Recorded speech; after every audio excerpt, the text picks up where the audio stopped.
On the bench today is the SIRE Carlton L3 P90 guitar. I was online recently and I saw a picture of the SIRE L3 P90. After reading the high-level specs, I really wanted one for me and for a video on the channel. I like the TV yellow, but I couldn't find one available, and instead I went with the color surf green metallic. I am such a fan of the Les Paul Junior style of guitars in general. I absolutely love single pickup guitars, and getting a P90 pickup in the bridge does not get any better. I have multiple Les Paul Junior style guitars in my collection by brands such as Epiphone, Gibson, and Harley Benton. I do not normally cover specs of a guitar this early in a video, but I feel that I need to, so you understand why this guitar kind of blew me away. The guitar is made in Indonesia and China, like the Epiphone. The body is made of mahogany, with what Sire calls a Sire L Junior Shape. The guitar comes in 6 colors: TV yellow, cherry, tobacco sunburst, gold top, surf green metallic, and black satin. The set neck is made of mahogany and it has a C shape. The fingerboard material is rosewood edgeless, a trademarked phrase which means it has rolled fretboard edges. The fingerboard radius is 12 inches or 304.8 millimeters, and the L3 P90 has 22 medium jumbo frets. The nut is made of bone with a width of 1.695 inches or 43 millimeters.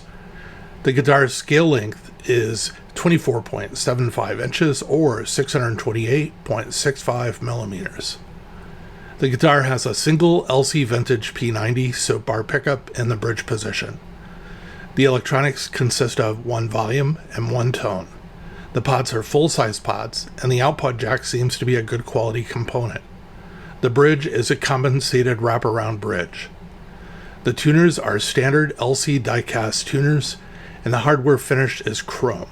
So here's what's wild. So you basically get a mahogany guitar with a rosewood fretboard that's paid all kinds of attention to for frets and fret edges and rolled and so on, and you get a bone nut, and on and on and on. And this thing's manufactured suggested retail price is $399. So comparing specifications, I'd place this guitar somewhere in between the Epiphone Les Paul Jr. and the Gibson Les Paul Jr. Here's why. The Epiphone has an Indian Laurel fretboard with no rolled edges. The Epiphone's nut is a Graphtec nut. I prefer the Sire headstock because it is closer to a Gibson look and it just looks very distinctive. The Epiphone goes for $479 suggested retail, $80 more than the Sire. The Gibson lists for $1,599, and except for the rolled edges found on the Sire, the Gibson and the Sire necks pretty much have the same specifications, including a rosewood fretboard. The Gibson nut is also a Graphtec nut like the Epiphone. The Gibson comes with a really cool Gibson hardshell case. The Epiphone and the Sire do not. The Epiphone and Gibson both come with electronics that include CTS pots and a Switchcraft output jack. At the end of the day, the Gibson is $1,200 more than the Sire. My guitar weighs 7 pounds spot on, or 3.175 kilos. Measuring pickup impedance, the pickup measures 7.76 k ohms. So here are the things that I like about the guitar. I really like the overall specifications and what you get for the price. Alright, so the next thing is something that I actually don't like about the guitar. I am kind of disappointed with the surf green metallic color. I wish that I had been a little more patient and gotten the TV yellow guitar, because I think I've actually seen it and it's pretty cool, and you can actually see like grain of the wood through it and so on. It looks kind of vintage. In the pictures, the green looks like a satin surf green, but when you get the surf green metallic guitar, it's kind of this strange looking, I don't know, pearlescent green because of the metallic flakes. Hopefully I'll get used to it.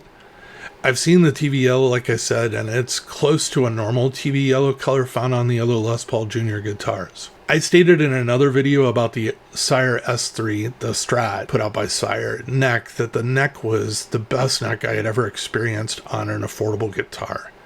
The L3 P90 it doesn't disappoint in this area. With the C-shaped 12-inch radius neck, I found the neck very easy and comfortable to play. Chunky, yet not like something you feel inclined to swing at a baseball. Add in the rolled edges of the fretboard and the fretwork in general, and it's just that much better. It's a really good neck. The guitar is lightweight at 7 pounds, and it's really easy and comfortable to wear on a strap. And I didn't find any neck dive. In spite of the strange color of green, the finish on the guitar is really well done. The tuners, they're keepers. With my eyes closed, I'd swear I was tuning a guitar with a really great set of precision Grover tuners. They are so smooth to turn and tune the guitar. I really like them.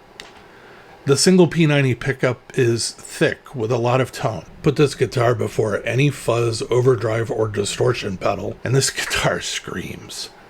Some of the reviews I read online complain about the single P90 pickup not allowing for much tonal versatility. Here's kind of what I say to that. That's kind of silly.